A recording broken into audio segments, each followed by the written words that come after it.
Jadi nggak ada istilah Kristen progresif, nggak ada. Istilah Kristen progresif itu sebenarnya filsafat. Itu sebenarnya substansinya ada di bidat-bidat abad-abad pertama, kedua itu sebenarnya mesin lama, casing baru aja. Jadi orang itu mau memahami sesuatu itu sesuai dengan apa yang dia inginkan, bukan sesuai dengan kebenarannya. Jadi kalau ternyata kebenarannya itu tidak mengenakan, ya dia nggak mau. Kalau manusia itu berbuat baik, itu sebenarnya bukan seperti saya berbuat baik kemudian saya seperti Tuhan saya udah berbuat baik loh, saya ngutangi sampean loh ya. Lagi membayar lagi DP Bayar sama saya. angsuran keselamatan. Kita diciptakan untuk berbuat baik. Betul. Kalau kita udah berbuat baik, sebenarnya Tuhan tidak berutang apa-apa. Dan Tuhan juga tidak wajib untuk, memberi apresiasi yang segitunya sama kita.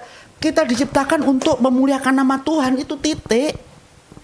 Oke. Jadi kalau kita berbuat baik, seolah-olah Tuhan, aku udah berbuat baik. Buru-buru minta surga.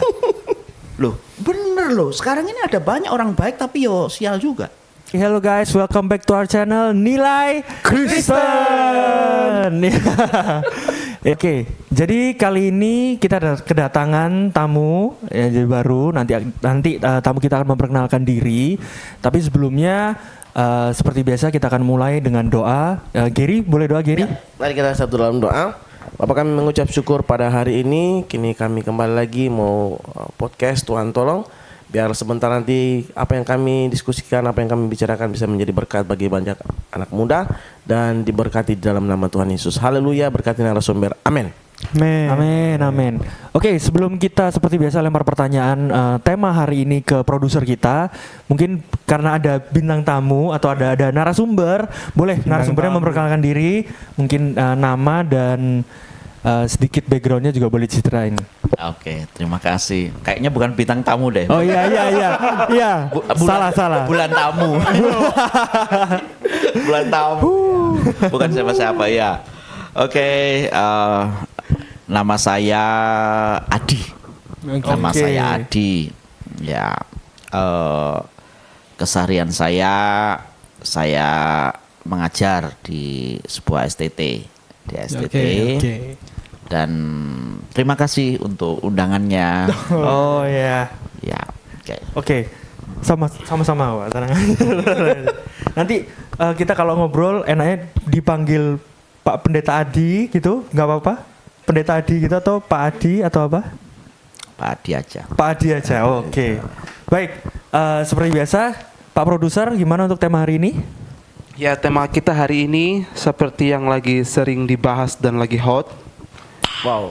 Tema besarnya adalah pandangan tentang Kristen progresif.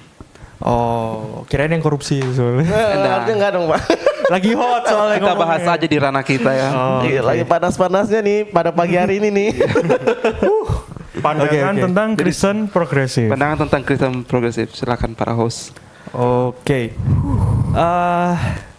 Memang kalau Kristen progresif ini kan lagi rame ya. lagi rame. Sudah mulai sepi kayaknya. Sudah mulai sepi. Justru kita bikin rame lagi, Pak. Kayaknya narasumber nanti akan mau jatuhnya meninggal. fitnah. Sebenarnya ya mungkin memang sudah mulai menurun, tapi masih banyak orang yang berpikiran bahwa ini tuh antara benar atau salah, mereka masih ada yang argumen. Masih berargumen antara ini tuh benar atau salah. Sebenarnya kita bukan mau menyudutkan satu pihak atau mau mengarahkan kepada pihak-pihak tertentu, tapi lebih ke pandangan secara luas aja. Sebenarnya kok sampai bisa ada gitu loh yang namanya kayak Kristen progresif. Padahal Kristen ya Kristen aja gitu loh.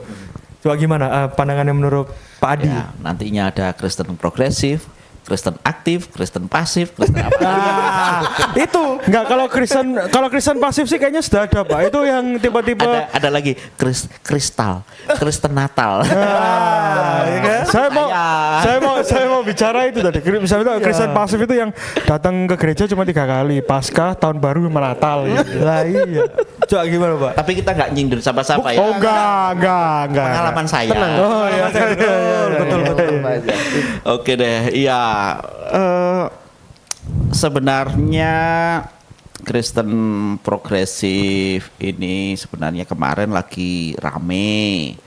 Kemudian tentu orang-orang Kristen, pendeta-pendeta, wah langsung bereaksi begitu ya. Sampai kalau nggak salah ada salah satu yang aktif itu juga menyatakan diri saya mundur jadi pendeta dan seterusnya gitu. Nah kalau ini kita berbicara dalam pandangan Kristen ya, dalam pandangan Kristen. Jadi yang pertama mungkin sebelum saya jelaskan saya menyampaikan dulu bahwa saya sebagai dosen teologi ya, khususnya Perjanjian Baru. Jadi sedikit banyak saya sudah belajar tentang teologi. Nah, Kristen progresif itu sebuah istilah yang sebenarnya kalau kita cermati itu ada kontradiksi di dalamnya. Ya, ada kontradiksi di dalamnya. Kenapa? Pertama, kalau Kristen ini apapun definisinya itu sumbernya kepada Kristus. Ya. Betul ya? Iya, betul. Kenapa kepada Kristus? Karena ada satu hal yang penting di sana, bahwa keselamatan itu melalui Kristus. Hanya melalui Kristus dan secara biblikal, secara apa yang dikatakan kitab suci itu jelas bahwa akulah jalan Kebenaran dan hidup. Oke. Tidak titik itu, masih ada terusannya. Tidak ada seorang pun yang datang kepada Bapa Kalau tidak melalui tanpa melalui aku ya. Apa itu ayatnya?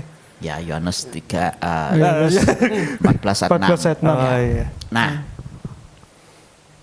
Alkitab sendiri atau kitab suci orang Kristen sendiri itu sebenarnya berbicara tentang itu pada intinya, baik Perjanjian Lama maupun Perjanjian Baru. Oke. Perjanjian Lama itu ibarat janji tentang keselamatan, dan Perjanjian Baru itu adalah jawaban dari keselamatan itu. Umpamanya Perjanjian Lama itu adalah pertanyaannya, Perjanjian Baru itu jawabannya. Pertanyaannya apa? Siapakah? Di mana? Bagaimana keselamatan itu yang dinantikan dan disampaikan oleh para nabi beribu-ribu tahun, yang disebut dengan nubuatan.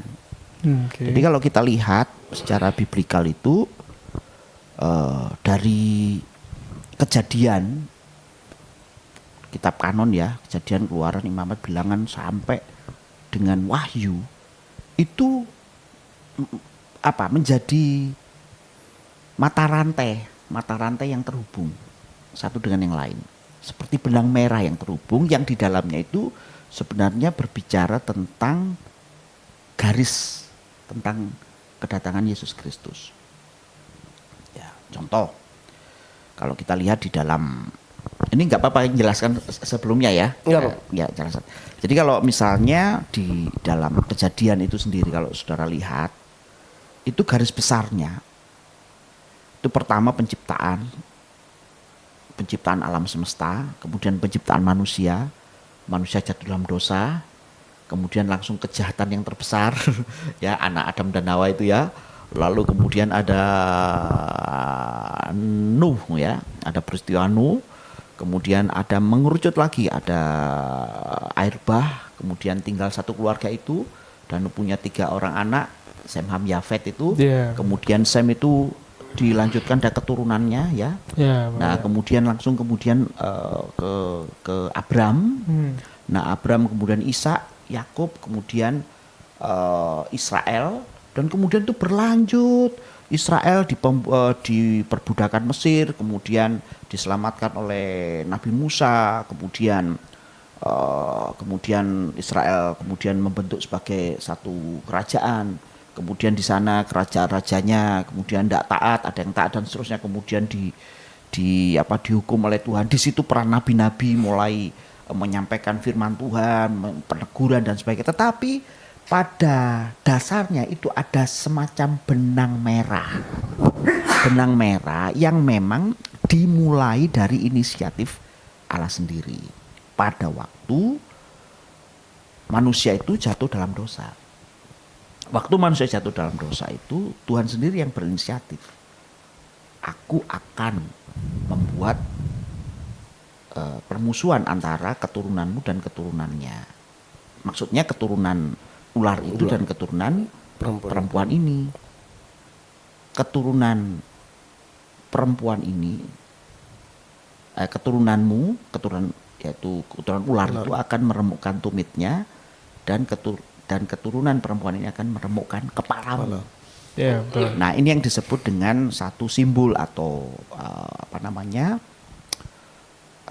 nubuatan yang sebenarnya itu mengarah kepada nantinya itu sumber daripada kejahatan, sumber daripada dosa itu akan diremukkan oleh sang keturunan yang dari situ disebut itu secara tensisnya itu kepada satu orang keturunan daripada perempuan itu, keturunan Hawa. Tapi selanjutnya dalam berikutnya itu kan tidak ketemu itu saudaranya.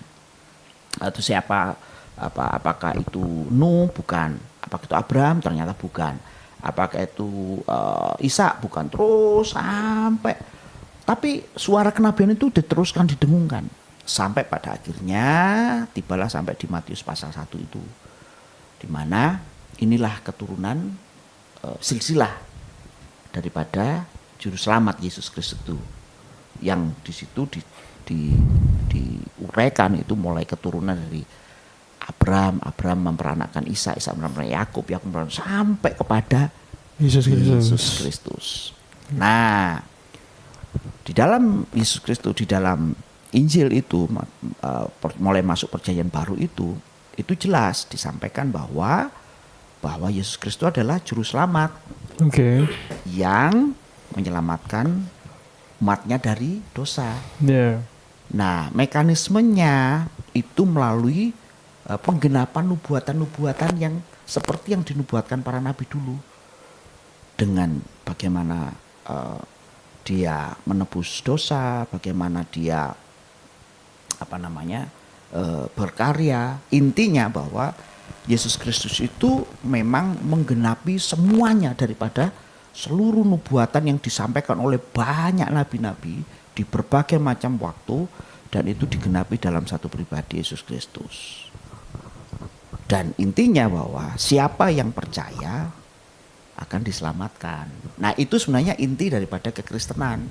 Nah, kalau kemudian di dalam pemahaman selanjutnya ada pemahaman bahwa ternyata ajaran Kristen itu berkembang, tidak hanya di dalam Yesus itu keselamatan.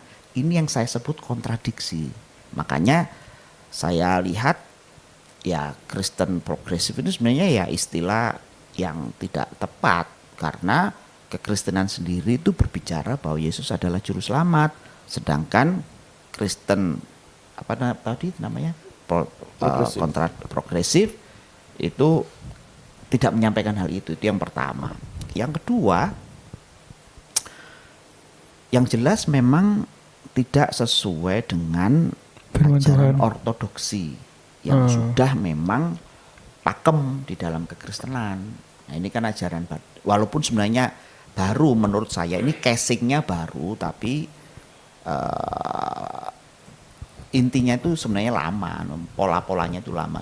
Abad pertama, abad kedua itu mirip-mirip, hanya namanya aja beda-beda. Intinya bahwa penolakan terhadap bahwa keselamatan itu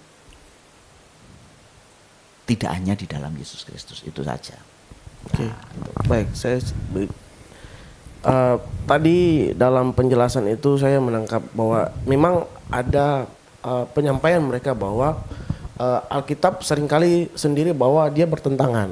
Nah, kemudian yang tadi bahwa keselamatan itu kita bisa berbuat baik, orang sebaik apapun itu kalau dia masuk neraka kayaknya nggak mungkin kan pandangan orang itu mungkin, pandangan orang sendiri nggak mungkin. Tapi ada sendiri di dalam hal lain. Ini saya pindah ke topik ini, Pak. Perpuluhan. Dia memandang bahwa sebenarnya perpuluhan ini tidak perlu untuk dilakukan pada Kristen sekarang, karena itu terjadi hanya pada perjanjian lama dalam persepuluhan. Tetapi pada perjanjian baru itu sudah dalam arti sudah tidak perlu untuk diberikan. Nah, ini bagaimana ini Pak? Maksudnya agar orang atau jemaat-jemaat juga itu bisa melihat. Iya, ini pertanyaannya satu rangkaian tetapi 3 substansi. Siap. Yang pertama Alkitab pertentangan, Iya. kemudian yang kedua apa tadi? Keselamatan itu Keselamatan. kita bisa berbuat baik. Kebaikan. Ya, kemudian yang ketiga loncat perpuluhan. Perpuluhan. Jadi ada 3 itu. Pak. Ini bisa dibuat skripsi. 3 skripsi. Bisa, Pak. Iya. Jadi memang tidak sesederhana itu sebenarnya penjelasannya. Itu sebenarnya pertanyaan-pertanyaan yang perlu yang Kupas mendalam. punya satu paket penjelasan yang dalam ya. Secara garis besar aja Pak, tapi Secara garis besar buat kita orang Kristen ya. Yang pertama tentang Alkitab itu bertentangan. Iya. Nah, seringkali itu kan ya Alkitab, oh di sini aku membawa damai, di satu ayat lain aku membawa perang kan gitu. Kemudian dibentuskan gitu. Gini, Saudara. Alkitab ini itu ditulis oleh orang yang berbeda, di zaman yang berbeda, di tahun yang berbeda, dan setiap tulisan itu punya konteks sendiri, punya latar belakang sendiri, konteksnya itu apa. Jadi tidak bisa satu kalimat yang dikatakan orang yang lain dengan orang lain itu kemudian disandingkan, wah ini berkata merah, ini kok biru, berarti pertentangan. Tidak bisa seperti itu. Setiap ayat itu berakar pada konteksnya. Itu sebabnya perlu sekolah. Ya, betul. Berarti harus sekolah. Sekolah. Jadi kadang-kadang lu orang Ya berhubung STT Anugerah lagi buka promo, silakan. Kebetulan ini ada dosennya. sekolah. Ya, saya sendiri aja sekolah sampai Berapa semester, Pak? berbagai strata gitu. Tapi saya juga masih merasa bukan saya tidak mengerti, bukan, tapi justru saya melihat Perlu belajar keluasan firman Tuhan itu sangat luas gitu loh. Saya semakin mengerti, wah ternyata sangat dalam. Bukan berarti tidak masuk akal, tetapi melampaui akal kita. Ya contoh begini. Ya, yang pertama tentang kitab suci. Itu memang kita berangkatnya harus dengan percaya. Contoh, Alkitab, kitab suci menceritakan tentang bagaimana Tuhan menciptakan langit dan bumi, menciptakan ini dan itu pada hari ke-1, ke-2, ke-3. Pertanyaannya adalah saksinya siapa? Apakah Musa lihat? Yang perlu Nggak ada yang lihat, Pak. Itu sebabnya sejak dari awal kita itu sudah mengambil langkah itu langkah Percaya. iman, percaya. Percaya sama apa yang ditulis gitu ya, Pak. Iya. Nah, ada pertanyaan lagi. Saya juga pernah ditanya. Anda itu apa yang Anda sampaikan itu berdasarkan kepastian atau keselamatan atau keyakinan? Kepastian atau keyakinan? Ya, itu gimana saya pernah tuh, Pak? ditanya, apakah yang Anda sampaikan tentang keselamatan di dalam itu berdasarkan kepastian atau keyakinan? Ya. Ini kan arahnya saya tahu. Seolah-olah bahwa segala sesuatu kebenaran itu diukur oleh logika. Iya. Pertanyaan sebaliknya saya tanyakan, apakah memang benar logika itu menjawab semua kebenaran? Ternyata secara kita lihat bahwa logika itu adalah sebuah cara manusia untuk mengetahui kebenaran. Logika, usaha, tetapi yang kita pahami bahwa logika manusia itu terbatas apa enggak? Sangat terbatas. Nah, kalau kita klaim bahwa logika itu adalah parameter kebenaran, sebenarnya kita salah. Nah, kenapa keyakinan? Karena itu memang jalan yang ditentukan. Sebab tidak semua hal kita tahu lebih dahulu. Contoh, mujizat. Oke, mujizat. Saya masa kecil saya itu di kampung. Di kampung itu saya sering lihat dengan sendiri orang jaranan itu, orang barongsai atau mungkin orang bantengan, dia makan itu pecahan kaca. Kemudian atraksi-atraksi lain, lidah dipotong-potong nggak putus-putus. Anak kecil Tebus. Iya, ada. Kalau kita melihat kebenaran itu ditentukan logikanya di mana? Ya nggak masuk akal. Oke. Sekarang pertanyaannya, kalau yang gitu-gitu aja kita akui, bagaimana dengan kalau kita percaya kepada Tuhan? Apakah Tuhan tidak bisa berbuat lebih dari itu? Iya. Nah, Alkitab jangan salah. Isinya itu istilahnya luar dari biasa. Dengan tongkat laut terbelah. Orang mati Bangkit. dihidupkan. Iya. Orang lumpuh sembuhkan. Orang yang nggak ada bola matanya ditaruh sama Tuhan Yesus ya, langsung ada. Telinga yang dipotong Malkus, oke? Hah? Petrus oh? Ya, Malkus ya, yang punya telinga Malkus Malkus. dipotong. Prajurit, Pak, prajurit. Dipotong Sama Yesus diambil kemudian ditempel kayak puzzle. Coba bisa nggak? Ya kan? Itu kan di dalamnya kalau dilihat dari sistem sarapan, waduh itu jutaan saraf itu di situ. Tapi ditempel aja kayak puzzle gitu. Dan saya sendiri banyak mengalami juga. Ya bukan banyak tapi beberapa kali mengalami yang sesuatu yang tidak masuk akal. Nah, intinya begini. Apakah Anda berbicara berdasarkan keyakinan atau kepastian? Dan kitab suci memberikan tuntunan bahwa orang yang dipandang benar oleh Tuhan itu adalah orang yang berjalan dalam iman. Itu yang berbeda yang diajarkan kitab suci itu. Nah, sekarang kembali lagi. Apakah Alkitab itu berkontradiksi? Mungkin secara huruf, secara istilah, mungkin ya ini penjelasannya banyak. Itu ilmunya, ilmu bibliologi, saya bisa jawabnya. Tapi jadi intinya Alkitab adalah kebenaran dalam bahasa aslinya. Alkitab adalah kebenaran tanpa salah dalam bahasa aslinya. Itu. Oke, ada terjemahan, berbagai terjemahan. Ya memang diterjemahkan supaya apa? Ya supaya mas-mas ini kan ngerti semua. Coba aja kalau sekarang bahasa Yunani dalam bahasa purbakala, bahasa kita Jauno Coroko aja nggak ngerti, apalagi cuma bahasa yang itu. Jadi itu untuk mempermudahkan kita. Loh, tapi berubah-ubah. Nah, berubah-ubah itu suatu usaha untuk memahami bagaimana supaya lebih paham. Tapi intinya sama. Alkitab itu sama. Ini loh, bahwa ini menceritakan kasih Allah yang nyata. Bagaimana cara Allah itu menyelamatkan manusia melalui Yesus Kristus. Itu intisari. Amin. Kekristenan. Nah, kalau kemudian di dalam nama itu kemudian isinya kontradiksi, di tempat lain ada keselamatan dan ini Alkitab Salomo punya istri 1000 udah berantakan gitu loh. Oke.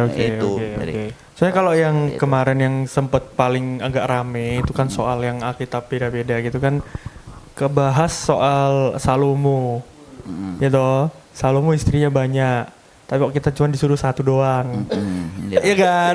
Kayak gitu. Itu ada dia ngambil contoh kayak gitu dan beberapa contoh lain. Tapi sebenarnya sih kalau dari penjelasannya tadi kan kita sudah ngerti sebenarnya itu apa ya? Mungkin ini pendapat saya merangkum.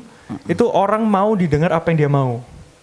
Jadi orang itu mau memahami sesuatu itu sesuai dengan apa yang dia inginkan, bukan sesuai dengan kebenarannya. Jadi kalau ternyata kebenarannya itu tidak mengenakan, ya dia nggak mau. Ini perasaan dia nih. Dicari sampai dia seneng. Sampai Cocok. orang itu cocok. Nah, itu kan ada ayatnya bahwa dikatakan kitab suci itu pada zaman akhir itu orang akan mencari ajaran-ajaran yang Sesat. sesuai dengan Oh, iya. telinganya itu. Berarti ini sudah mulai zaman akhir, Pak. Kayaknya Kalau iya sih. kita tobat, coy. Detik-detik kamu. Iya, jangan. Oke, ada pertanyaan tadi 2 tadi apa ya? Tadi Pak, keselamatan itu orang bisa berbuat baik. Baik. Oh ya. Nah, justru itu yang memang tidak sesederhana itu. Ya. Alkitab itu sebenarnya wahyu yang diinspirasikan oleh Roh Kudus, Roh Allah sendiri untuk menyampaikan kebenaran yang ada. Orang waktu diceritakan itu di Taman Eden itu diceritakan bahwa Adam dan Hawa itu sebenarnya diberitahukan kamu boleh menikmati semua pohon ini, tapi ya pohon yang satu, pohon pengetahuan baik dan jahat itu Nggak boleh. jangan. Sebab Sebab kalau kamu makannya pasti kamu mati, ya. pasti mati. Ya. Nah ini ada istilah sabdo padito ratu. Hmm? Kalau Apa? Tuhan itu sudah berkata, Pasti terjadi. itu tidak mungkin tidak terjadi. Oh ya, betul. Nah pasti ada pertanyaan. Lah wong pas makan nggak mati kok Pak, kan gitu. Ya. Lah itu sama dengan orang yang bunuh diri dari lantai ke 100. Ya kan? Mungkin waktu dia naik ke lantai 100 itu kan, saat dia melepaskan diri dari Atap. apa itu, bumbungan itu, Ya. dia melompat Ah. dalam detik yang pertama, kedua, ketiga. Saya tanya, mati enggak? Enggak. Pasti enggak. Karena masih di udara. Iya. Kan bisa selfie Ya, juga kan. Enggak. Siapa tahu ini trick question gitu, Pak. Mikir dulu saya. Enggak. Enggak, belum mati. Masih bisa belum post mati. ya Pak? Mungkin masih bisa selfie, masih apa ya. Tapi modar pasti enggak? Pasti modar. Kalau sudah sampai jatuh lantai, pek udah modar itu Pak. Iya. Setuju. Ya. Sama dengan daun itu. Daun itu ketika Daun? ya apa daun pohon yang hidup itu ya. Ah. Diputusin Itu gitu. kan masih ketika dia masih anu kan hidup kan ya. Iya. Waktu diputus cetek gitu. Ah. Mati enggak? Kering enggak? Enggak langsung. Nggak langsung. Ah. Enggak. Tapi enggak kering, mungkin 2-3 hari masih agak seger. Tapi mati pasti kan. Kenapa pasti? Terlepas dari sumber hidup. Iya. Nah, sebenarnya matinya itu sejak kapan? Sejak putus ini loh. Nah, itu. Sudah masuk proses matinya ya. Manusia gitu. Nah, pertanyaannya, dosa itu menurut kitab suci itu identik dengan kehilangan hidup. Oh, berarti mati itu bukan mati jasmani. Kehilangan. Enggak. Oh. Manusia itu kan ada yang kelihatan fisik, Iya. ada yang kita namakan jiwa, pikiran, perasaan. Tapi ada satu lagi, Roh. ya dimensi roh. Iya. Dimensi roh ini Enggak kelihatan. berbeda dengan jiwa ya, agak berbeda. Iya. Walaupun itu tidak bisa dipisahkan. Bedanya apa Pak? Ayam itu punya perasaan loh. Kucing itu punya perasaan. Itu dia bisa Punya, dia bisa rasa tersinggung. Tapi satu hal tidak punya kesadaran tentang sang ilahi. Oh iya. Ya itu namanya roh itu. Makanya Tuhan itu berkata akan datang waktunya bahwa orang akan menyembah Dia dalam roh dan kebenaran. Roh itu bagian dari manusia yang memiliki kapasitas dalam penyembahan, hubungan relasi pada Tuhan. Oke. Makanya kalau ada orang berkata, ya manusia itu diciptakan dari monyet karena tidak punya roh, ya mungkin iya. Teologi reformasi itu Pak. Karena tidak punya roh. Iya. Karena sejak manusia jatuh dalam dosa itu rohnya memang bermasalah, mati. Itu tadi, memang kelihatannya hidup, tapi seperti mumi. Apa itu seperti apa? Zombie. Zombie. Iya. Hidup bergerak, grogoti Tapi orang. wes gitu aja. Tapi sudah tidak punya arti. Tak pikir mati, kau makan mati itu kalau misalnya nggak dimakan hidupnya bisa Gitu. Sampai selama-lamanya. immortal gitu. Mungkin ya. Dan kitab suci itu jelas mengatakan loh, barang siapa berbuat dosa, dia budak dosa. Dia hidup dalam maut. Pertanyaannya bener nggak? Ayo kita cek. waktu Adam dan Hawa jatuh ke dalam dosa, Ah. itu sebenarnya dosanya itu apa sih? Apa berzina, ngerampok, membunuh, apa ya? Sama tanya saya. Dosanya apa? sih? Begal juga enggak, Pak? Lebih ke penguasaan diri yang nggak ada Pak kali ya. Berbohong. Ya ampun, masalah makan. Tapi Iya. dilarang, Pak. Iya. Betul. Hanya masalah makan. Itu kelihatannya. Casingnya itu masalah makan. Tapi substansinya itu apa? Ketidaktaatan. Ketidakpercayaan. Bener-bener. Sebelum ketidaktaatan itu ada Tidak ketidakpercayaan. percaya. Oke. Karena apa? Tuhan berkata, kamu jangan. Iya. Iya, Dia iya. nggak melakukan. Dia nggak Kalau percaya. dia percaya. Iya. Tapi injil datang. Kan di sepik-sepik gitu. Iya, di speak gitu kan. Oh, kamu Oh jadi makanya Tuhan. muncul istilah bisikan setan nih. Iya. Itu kalau buat Kamu- orang Manado sudah jadi Iya. apa? Rica-rica itu. Apa loh? Dan itu langsung mematikan loh. Kalau kamu dibohongi. Kalau kamu makan, kamu jadi seperti Tuhan. Nah, di situ ada dua pilihan. Dia tidak mungkin mengambil keputusan percaya dua-dua. Iya. Dan saat itu kok delalah percaya sama setan. Disitulah kegagalannya itu. Totalnya itu di situ. Akhirnya dia ngalami kebinasaan. Dan Oke, kematiannya oke. itu 3 level. Jasmani pasti mati. Jiwa dan rohnya. Karena Tuhan juga berkata itu dari Tuhan, ada unsur kekekalan, maka pilihannya 2. Hidup kekal atau binasa kekal. Oke, baik, Pak. Nah, Kita itu. kembali ke Seperti ini. itu. Kalau yang tadi sempat yang ditanyakan bahwa mari kita uji dengan Alkitab aja. Ini Mungkin- belum jawab perpuluhan loh Iya, ini. iya, belum. Ini mari diuji dengan Alkitab saja biar orang bisa memahami ini bahwa apakah memang kebaikan itu sebaik apapun manusia dia pasti bisa suka. Mari kita bisa Bapak memberikan 1 ayat pendukung atau 2 ayat pendukung sebagai yang kita bisa uji hari ini. Saya mau tanya deh, nggak usah pakai ayat. Saya tanya, sebaik apa manusia sehingga dia bisa masuk surga? Kalau Dia harus baik gimana? iya sebenarnya ada juga kan Sebenarnya kalau kebaikan apapun manusia yang itu sebenarnya nggak bisa. karena ya karena kita kan di sini Kristen Pak ya. Iya. Kita percaya kepada Tuhan Yesus Kristus gitu. Dan ada di luar sana kan tidak bisa dipungkiri, nggak usah sampai luar satu dunia lah Iya. ya. Di Indonesia aja ada kurang lebih sekarang 6 apa 7 agama yang diakui oleh pemerintah kan. Nah, kan mereka punya kepercayaan masing-masing nih Pak. Ada beberapa selain yang Kristen kan punya di agama lain yang mereka memang percaya hal itu gitu. Kita tidak bilang itu salah, kita tidak bilang yang mana atau gimana juga. Tapi kan kalau kita secara yang di Kristen kita percaya bahwa percaya dengan Tuhan Yesus itu dia salah satunya jalan. Nah, cuman kan ya itu tadi balik lagi. Ya, Orang mau denger apa yang dia mau gitu kan. sebenarnya begini Pak.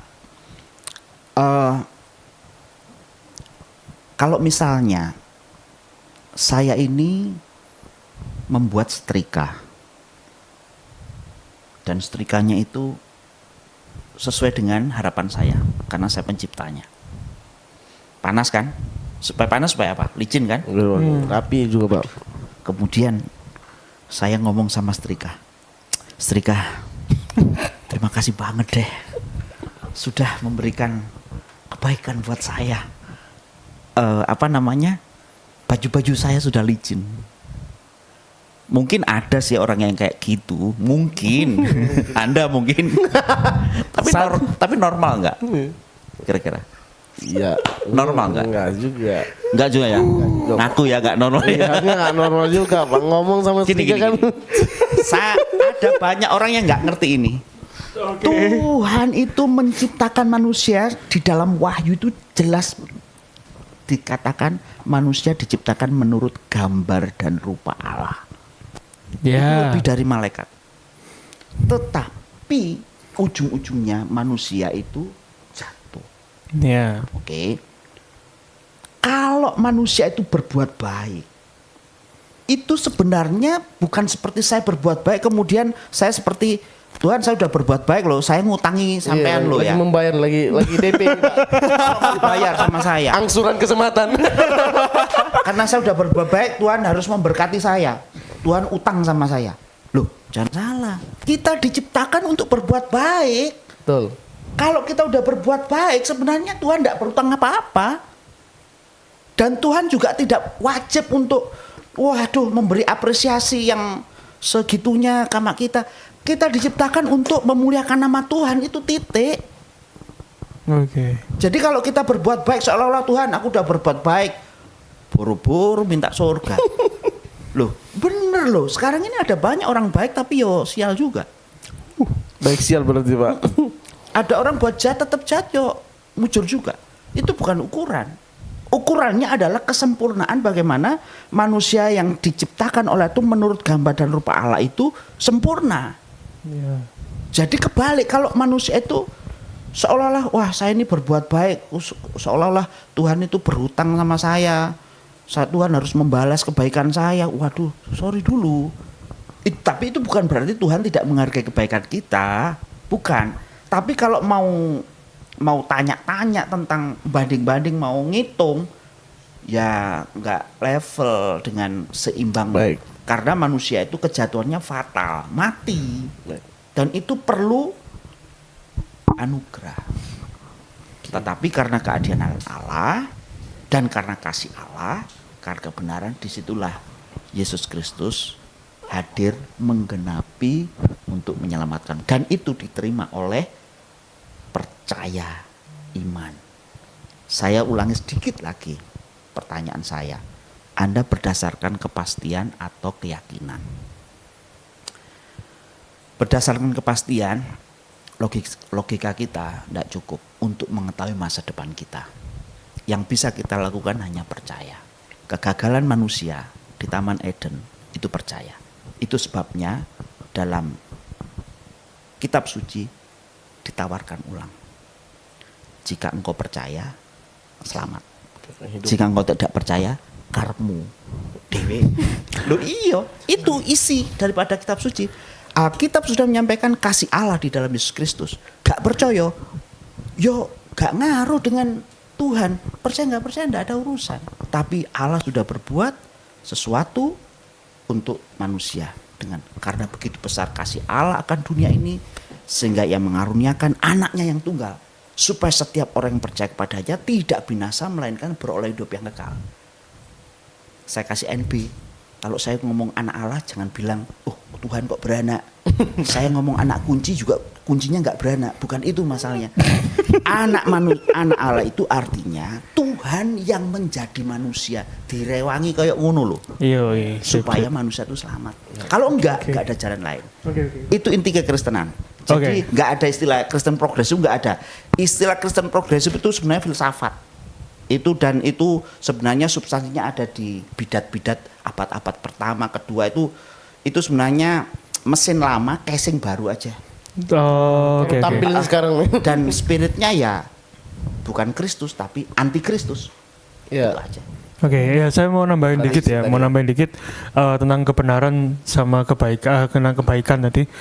Cuman kita biasa diajarkan kalau di kekristenan tuh untuk biasa kan orang bilang harus berbuat baik dan lain sebagainya. Tapi di firman Tuhan sendiri kan katakan kita tuh bukan berbuat baik tapi harus berbuat yang benar. Ya. Jadi kembali lagi yang baik itu belum tentu benar, tapi yang benar itu kan sudah pasti baik nantinya, entah ada waktunya sendiri. Ya, kalau contoh-contoh di kehidupan nyata sudah banyak ya. Contoh kayak misalnya kita punya anaknya flu.